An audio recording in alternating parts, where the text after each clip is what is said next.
बैठकीचा आढावा आपण घेतलेला आहात, काय मार्गदर्शन आपण शिवसैनिकांना केले? आपल्याला माहीत असेल की अधिवेशनाच्या अगोदर आम्ही शिवसेनेचे जे सगळे मंत्री आहोत त्यांच्यावर संघटनात्मक आणि महायुतीच्या अन्य पक्षांसोबत समन्वय ठेवण्यासाठी संपर्क मंत्र्यांची नियुक्ती आमचे मुख्य नेते एकनाथ शिंदे साहेबांनी केली। त्याच्यामध्ये पुणे ग्रामीण, पिंपरी चिंचवड आणि पुणे शहर संपर्क मंत्री म्हणून माझी निवड झालेली आहे। सगळ्या संघटनात्मक एकत्र बोलून त्यांच्याशी पहिली बैठक मी घेतली। याच्यानंतर विधानसभेच्या स्तरावर जाऊन आम्ही बैठका घेणार आहोत। शेवटी संपर्क मंत्री म्हणून काम करत असताना इथल्या शासकीय समित्या ज्या आहेत, इथले विशेष अधिकारी DPC मेंबर आहेत, ते शिवसेनेचे देखील आम्ही सगळे चर्चा करून जिल्ह्याचे पालकमंत्री अजितदादांकडे देणार आहोत। आणि म्हणून संपर्क मंत्री म्हणून आज माझा पहिलाच दौरा होता। सभासद नोंदणीचं उद्दिष्ट देखील आम्ही डोळ्यासमोर धरलेलं आहे, त्याचा देखील शुभारंभ आताच या ठिकाणी होतोय। आणि विशेष मला सांगताना आनंद होतोय की आजच्या या बैठकीला सगळे पदाधिकारी, जिल्ह्यातले सगळे प्रमुख पदाधिकारी जवळजवळ 400-450 या बैठकीला उपस्थित होते। आणि स्पष्ट पद्धतीनं मी सांगितलेलं आहे की ही बैठक पहिली आणि शेवटची बैठक आहे। आता ज्या बैठका होतील या प्रभागनिहाय होतील, विधानसभेच्या मतदारसंघनिहाय होतील। महायुती करण्याचे सगळे अधिकार हे माननीय एकनाथ शिंदे साहेबांना आहेत। ते देवेंद्रजींशी, अजितदादांशी बोलून जो काय निर्णय घ्यायचा ते घेतील। परंतु सभासद नोंदणी देखील पुणे जिल्ह्यामध्ये, पुणे शहरामध्ये दखल घेण्याएवढी करण्याचा निर्णय आज आम्ही घेतलेला आहे। सर, आपण जर पाहिलं तर संघटना मजबूत करण्यासाठी प्रचंड गरज असं दिसतंय, कारण की पुणे शहर असेल किंवा जिल्हा असेल, लोकसभा निवडणुकीत सुद्धा पाहिलं की बापू सोडून फारसे काही आपल्याला आपण सीटच दिले नव्हते। संघटना बांधणीबद्दल आपण कसं काम करतो? मी सांगितलं ना की आजची बैठक ही अधिकाऱ्यांना, आपल्या पदाधिकाऱ्यांना काय संदेश द्यायचा होता किंवा माझ्या संपर्क मंत्री म्हणून शिंदे साहेबांच्या काय अपेक्षा आहेत, इथल्या नेते मंडळींच्या काय अपेक्षा आहेत, हे सांगण्यासाठी आजची बैठक होती। पण याच्यानंतर आम्ही ग्रासरूटला जाऊनच संघटनात्मक काम करणार आहोत। संघटना नाही अशातला भाग नाही। माझ्यापासूनच सुरुवात करायचं म्हटलं तर मी कुठंतरी कमी पडतोय असं समजून आपण कामाला लागलं पाहिजे। आणि याच्यातनं फार मोठी संघटना वर्षभरामध्ये उभी राहील। आणि मी तुम्हाला अगदी 100% या ठिकाणी सांगतो की संघटना बांधून झाल्यानंतर या 6 ते 7 महिन्यामध्ये सगळ्यात मोठा मेळावा म्हणा, सभा म्हणा, ही पुणे शहरामध्ये किंवा पुणे ग्रामीण भागामध्ये जिल्ह्याच्या वतीनं आम्ही घेणार आहोत।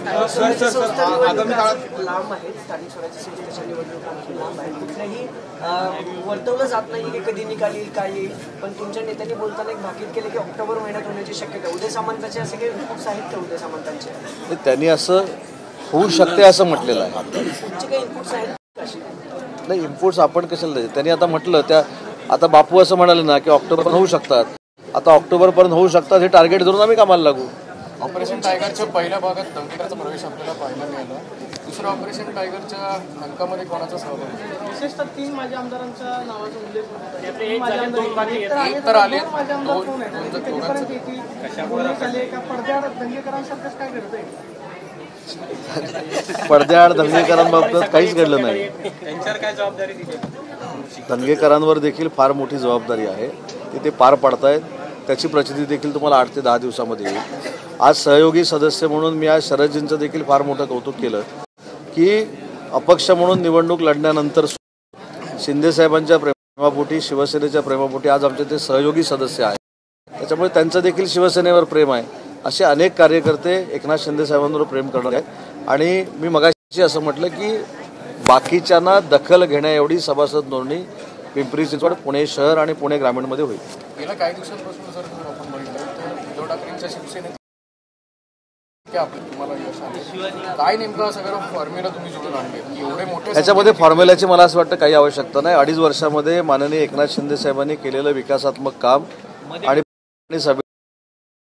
कार्यप्रणाली ही याला कारणीभूत। आणि आता बघा, इथं देखील ठीक आहे, काही कालावधीनं उभाठामधले पदाधिकारी आले असतील, परंतु त्या विश्वास पटलाय की वंदनीय बाळासाहेबांचा विचार फक्त आणि फक्त एकनाथ शिंदे साहेबच पुढे घेऊन जातात। त्याच्यामुळे हा एकनाथ शिंदे साहेबांकडेच आहे। तुमचे जे सहकारी मंत्री असं म्हणाले की ठाकरे नावाचा ब्रँड संपलाय, असं म्हणता येईल? ठाकरे नावाचा ब्रँड नाही, वंदनीय बाळासाहेबांच्या नेतृत्वाचा विचार करूनच आम्ही पुढे जातोय। त्याच्यामुळं बाकीच्यांचं मी काही सांगत नाही, परंतु वंदनीय बाळासाहेबांनी कोण आहेत तीच घेऊन आम्ही पुढे जातोय, तोच आम्ही पुढे जातोय। कदाचित आमचे शिंदेसाहेब कौटुंबिक वारशातले नसतील, परंतु नक्की सिद्ध झाले. शरददादा भाषणात म्हणाले की बारामतीचाही विधानसभा मतदारसाठी काही केलाय का? आपल्याला आठवत असेल कोल्हापूरच्या पत्रकार परिषदेमध्ये अजितदादांनी देखील एक वक्तव्य असं केलं की प्रत्येक पक्षाला संघटना वाढवण्याचा अधिकार आहे. त्याच पद्धतीनं ही सगळी वक्तव्य, परंतु जर महायुती करायची असेल तर त्याचा निर्णय स्वतः एकनाथ शिंदे साहेब अंडरलाईन केलेलं उत्तर आहे. पण तुमच्याकडनं स्वबळाची तयारी सुरू आहे का? नाही, पक्ष वाढवणं याचा अर्थ स्वबळावरच लढतो याच्यातला भाग नाही. शेवटी पक्ष आमचा वाढला पाहिजे. मी ज्याचा मगाशी उल्लेख केला की बाकीच्या पक्षांना दखल घेण्या एवढी आमची सभासद नोंदणी झाली पाहिजे, तेवढे आमचे लोकप्रतिनिधी असले पाहिजे. उद्या असं महायुतीची बोलणी करताना आमची संघटना पण पाहिजे ना. आमची संघटना पाहिजे, प्रभागात आमचे पदाधिकारी, प्रभागामध्ये आमचे उमेदवार पाहिजेत. त्याच्यामुळं महायुती झाली तरी आम्हाला संघटना वाढवायची आहे आणि बाकीचे निर्णय शिंदे साहेब घेतील. पानिपतमध्ये जे स्मारक उभारण्याचा निर्णय राज्य सरकारकडून घेण्यात आला, तुम्ही देखील सांगितलं. नेमकं जितेंद्र आव्हाडांनी त्याच्यावरही आक्षेप घेतला. ते कशावर आक्षेप घेत नाहीत? ते सगळ्या चांगल्या गोष्टीवर आक्षेप घेतात. खूप समर्पक उत्तर मुख्यमंत्र्यांनी दिलं. हां, पानिपतच्या बाबतीमध्ये जे समर्पक उत्तर, म्हणजे ते भाषण सुरू करायच्या अगोदर मला देखील काही गोष्टी त्यातल्या माहिती नव्हत्या, तशा अनेकांना माहिती नसतील. एवढं समर्पक उत्तर मुख्यमंत्री मोदयांनी दिलेलं आहे आणि मुख्यमंत्र्यांचं उत्तर हेच त्यांच्या पत्रकार परिषदेला उत्तर आहे. सर, एक राजकीय प्रश्न आहे. दिशा सलियन प्रकरणामध्ये आदित्य ठाकरेंवरती आरोप झाले, मात्र त्या प्रकरणामध्ये आता एक नवीन केस समोर येते की तिची हत्या नसून आत्महत्याच आहे आणि तिच्या वडिलांनी दुसऱ्या एका महिलेसोबत अफेअर जे आहे ते केलेलं होतं. दिशा सलियनचे सगळे पैसे जे आहेत ते वडीलच उडवायचे, त्याच्यामुळे या सगळ्या निराशेतून तिने आत्महत्या केली. मालवणी पोलिसांचा निष्कर्ष आहे की तिची हत्या झालेली नाही. मात्र तुमच्या सहकारी मित्रांनी सभागृहामध्ये सुद्धा सांगितलं होतं की आदित्य ठाकरेंचा राजीनामा घ्या.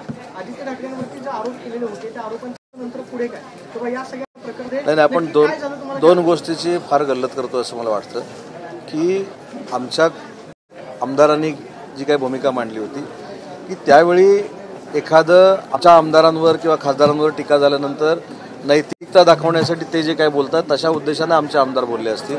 परंतु हा जो सगळा प्रकार आहे तो आता कोर्टामध्ये आहे. दिशा सालियनच्या वडिलांनी कोर्टामध्ये पिटिशन दाखल केलं आहे. मी अनेक वेळा असं सांगितलं आमची भूमिका की त्यांनी त्यांच्याकडे जे पुरावे असतील ते त्यांनी कोर्टामध्ये सादर केले पाहिजेत, कदाचित केले देखील असतील वकिलामार्फत. त्याच्यावर हायकोर्ट जो काही निकाल देईल आणि ज्या काही इन्स्ट्रक्शन सरकारला देईल त्या पद्धतीनं सरकार पुढे काम करेल. सर, तुमचे नेहमी तुमच्यावर टीका करणारे संजय राऊत असं म्हणतायत की मी म्हणालात की देवेंद्र फडणवीस आणि एकनाथ शिंदे यांची मैत्री चांगली आहे, तर ते असं म्हणतात की उदय सामंतांना खूप मोठा गैरसमज आहे की त्या दोघांची मैत्री चांगली असेल. नाही, एक लक्षात घ्या, मी हे गेले 2 महिने सांगतोय की देवेंद्रजी आणि एकनाथ शिंदेसाहेब हे आज पक्ष म्हणून नक्की अलायन्समध्ये आहेत, पण त्यांची राजकारणाच्या पलीकडची देखील दोस्ती आहे आणि दोस्ती करून त्यांनी एकामेकाचा कधी विश्वासघात केला नाही, जसं मागच्या युती तोडल्यानंतर झालं होतं.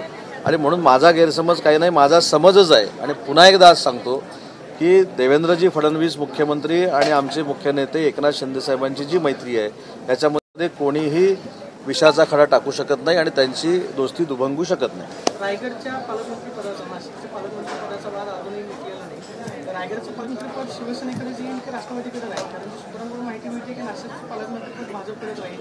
आगामी पुढचा जो मेळावा आहे त्या अनुषंगानं सगळी बघा, माझ्या दृष्टीनं सूत्र म्हणजे माननीय मुख्यमंत्री देवेंद्रजी फडणवीस आहेत, माननीय आमचे मुख्य नेते एकनाथ शिंदे साहेब आहेत आणि अजितदादा आहेत.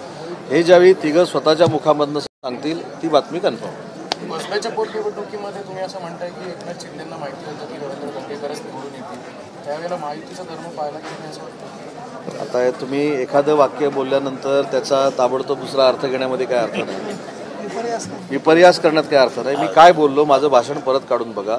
ज्या पद्धतीनं रवींद्रजी धनगेकरनी सर्वसामान्य कार्यकर्ता म्हणून काम केलं होतं त्यामुळं ती निवडणूक आमच्यासाठी अवघड होती हे आमच्या सगळ्यांचं मत होतं. त्याच्यामध्ये काय तुमचं पण मत तेच होतं. हां, मग तुमचं युतीमध्ये असताना आम्ही धनगेकरांच्या बाजूनं नाही काम केलं. धनगेकर स्वतः सांगतील. धनगेकर राजकीयदृष्ट्या कशा पद्धतीनं पराभूत होतील हाच प्रयत्न माननीय एकनाथ शिंदे साहेबांनी दोस्ती म्हणून केलेला आहे. याचे पुरावे देखील मी देऊ शकतो. म्हणून मी अनेक पदाधिकाऱ्यांची नावं घेतली. परंतु जी निवडणूक कठीण होती, कठीण म्हणायला काय, लोकशाही आहे, याचा अर्थ ती कठीण म्हटल्यानंतर एकनाथ शिंदे साहेबांनी ताबडतोब आपण म्हणता तसं केलं असं नाही. याचं उत्तर तुम्हाला रवींद्रजी दंगेकरच देतील. जेवढी ताकद त्यांच्या विरोधामध्ये आम्हाला शिवसेना म्हणून उभी करता आली तेवढी आम्ही उभी करण्याचा प्रयत्न केला. अनेक उभाटाचे जे शाखा प्रमुख होते त्यांच्या घरामध्ये देखील आम्ही गेलो होतो की यांना मतदान करू नका म्हणून सांगायला. याचे पुरावे आहेत. त्याच्यामुळे एखाद्या वाक्याचा विपर्यास करून ताबडतोब एखाद्याला आरोपीच्या पिंजऱ्यामध्ये उभं करणं चांगलं नाही आणि असं तुम्ही करू नका. त्यावेळी काही तुमच्यातली जी लोक मला भेटली होती त्यांनी देखील मला सांगितलं होतं की ही निवडणूक कठीण आहे. तसंच मी कठीण आहे बोललो. 162 वॉर्डामध्ये प्लॅन करताय तुम्ही सेनेचा, महापालिकेच्या पूर्ण वॉर्डामध्ये खरं तर तुम्ही लढवायचं म्हणताय, पण मग शिवसेना कुणाचं नेतृत्व नेमकं कोण करेल? म्हणजे आता आमदार आहे तुमच्याकडे, काही आहे, एकनाथ शिंदे साहेब. चेहरा कोण असेल मुख्य? एकनाथ शिंदे साहेब. पुणे शहरासाठी एक लक्षात घ्या, आम्ही माननीय मुख्य नेते एकनाथ शिंदे साहेबांच्या नेतृत्वाखाली काम करतो.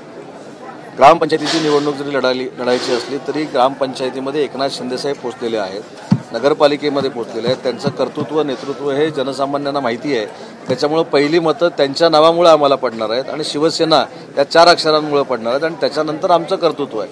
आणि ते कर्तृत्व सिद्ध करण्यासाठी 162 ठिकाणी आम्ही लढतो असं कोणीही म्हटलेलं नाही. 162 ठिकाणी आमची संघटना असलीच पाहिजे. प्रत्येक पंचायत समितीमध्ये आमचे शाखा प्रमुख असले पाहिजेत.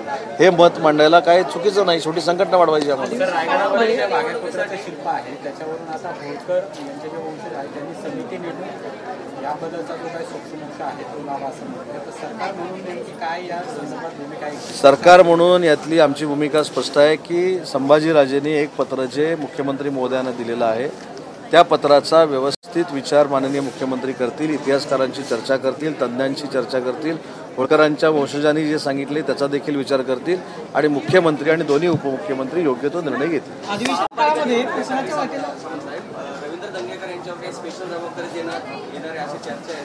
काय जबाबदारी असणार? हे सगळ्याच गोष्टी अशा सांगायच्या नसतात. सर, अधिवेशन काळामध्ये दंगेकर साहेबांवर फार मोठी जबाबदारी शिंदे साहेबांनी टाकलेली आहे. मी दंगेकर साहेब शिंदे साहेबांच्या चर्चेमध्ये काय झालं हे पण जाहीरपणानं सांगितलं. त्याचा उल्लेख तुम्ही नाही कोणी केला. सांगितलं की दंगेकर अनेकांचं असं म्हणणं का विधान परिषद, राज्यसभा, महामंडळ त्या व्यक्तीनं सांगितलं की मी तुमच्याकडे बघून, तुमच्या कामाकडे बघून आणि विकासात्मक दृष्ट्या पुण्याला पुढे नेण्यासाठी पक्षामध्ये येतो. दंगेकरांच्या नंतर कोण आहे बघा?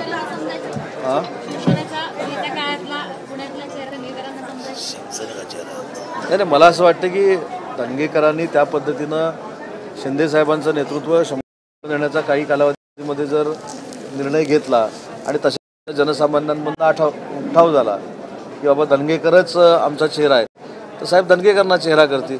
उद्या मी लोकांनी सांगितलं दंगेकर नको, उदय सामंतच चेहरा, माझा साहेब विचार करतील, तुमचं बापूंचा करतील, ताईंचा, असं म्हणजे एकावर कॉन्सन्ट्रेट अशी संघटना वाढत नाही.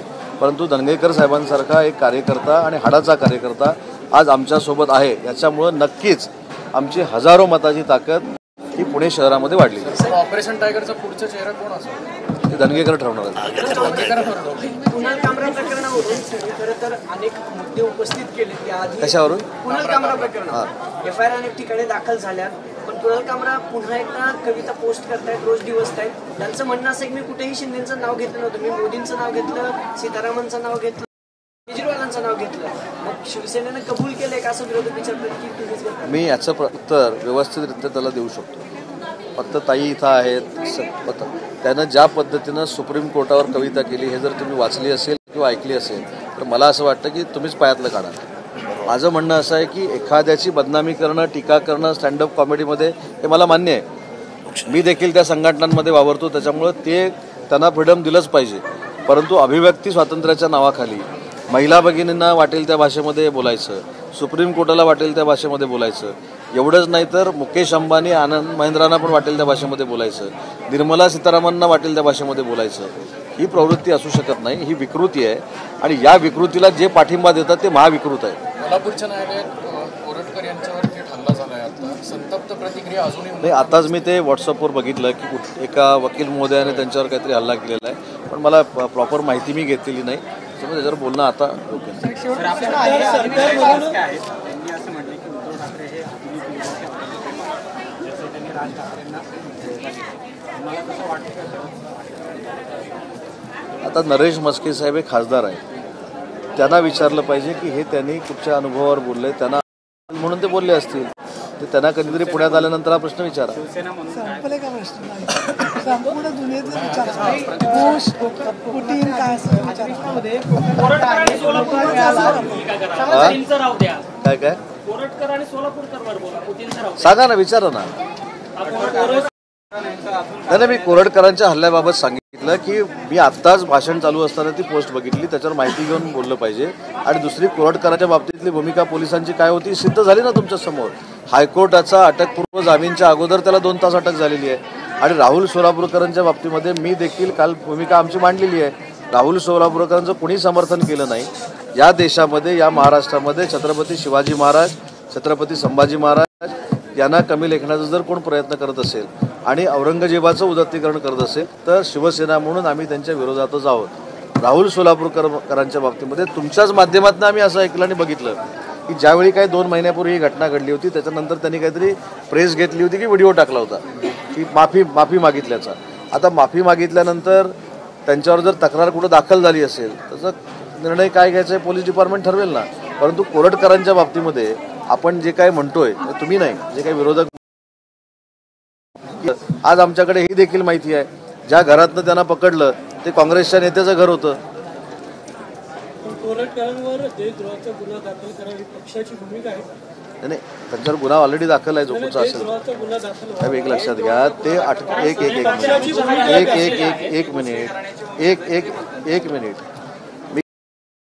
मी की भूमिका समजून घ्या. तुमची भूमिका काय? बरोबर सांगतो ना, तुमची भूमिका त्याला कडक शासन झालं पाहिजे ही भूमिका आहे.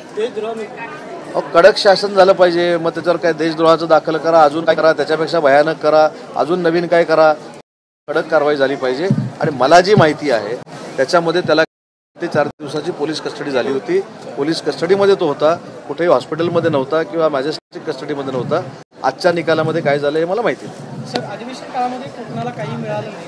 उभाटीचे माजी आमदार वैभव नाईक त्यांनी चिपी विमानतळावर टाळंच तुटलं असा इशारा दिलेला आहे. ते असं म्हणतात की अधिवेशन काळामध्ये कोकणातली कोणतीही कामं जी आहेत ती मार्गी लागली नाही, त्यामुळे मी चिपी विमानतळावर कुलूप लावलं. वैभव नाईकांबद्दल मला असं वाटतं की मी काय बोलावं असं आता. वैभव नाईक हे माजी आमदार आहे, माझ्या कॉलेजमध्ये होते ते, त्याच्यामुळं मी जरा त्यांचा मान सन्मान ठेवून बोलतो. पण त्यांना माहिती आहे त्यांनी स्वतः एकनाथ शिंदे साहेबांकडनं किती कामं करून घेतली. मी काय सांगितलं, वैभव नाईक साहेबांना माहिती आहे की त्यांनी स्वतः एकनाथ शिंदे साहेबांकडनं किती कामं करून घेतलीत आणि भाजपच्या रवींद्र चव्हाणांकडनं किती कामं करून घेतलीत. ती यादी जर आली तर तुम्हाला देखील आश्चर्य वाटेल.